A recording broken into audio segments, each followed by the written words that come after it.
If you've ever felt stressed or hyper ready to fight, then your norepinephrine levels may have been super high. This is the neurotransmitter that we'll be discussing in this episode as we continue the conversation on the biological basis of behavior.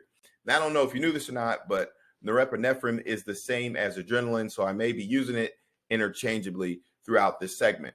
We'll be discussing the definition, the functions, as well as its role in fight or flight response. So let's break it down like a fraction, beginning with its definition. Now, norepinephrine is a catecholamine, which are amines that function as a hormone or a neurotransmitter or even both.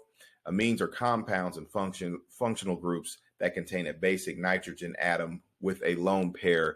But that's that OChem life. You don't have to worry about that too much for this particular episode.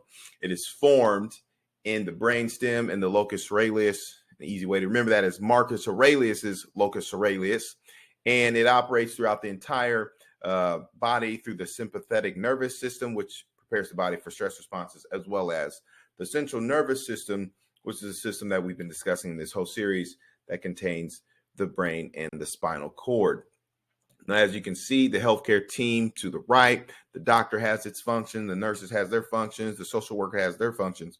Norepinephrine has different functions, so kind of keep that in mind within the body. One of those is a chemical messenger, and when it's as a neurotransmitter, it operates primarily through the synaptic cleft, rather, and when it operates as a hormone, it travels through the bloodstreams. These multiple purposes are regulating mood, memory, alertness, and the ability to feel pleasure. And at high levels of norepinephrine, will lead to anxiety, and low levels may cause depression. Last but not least is the fight or flight response. And as you can see, the individual preparing to fight, this is what takes place when your body responds to stress or threat. It either fights it, takes it on, or runs from it. That's the flight.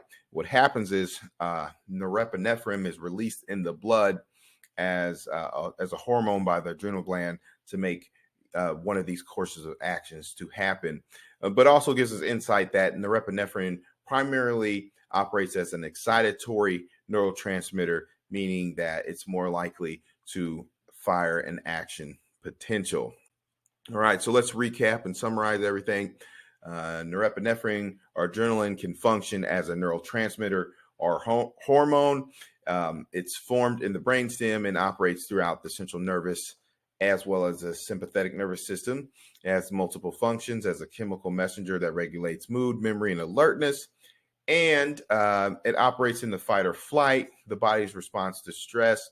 Adrenaline is released in the blood through the adrenal gland.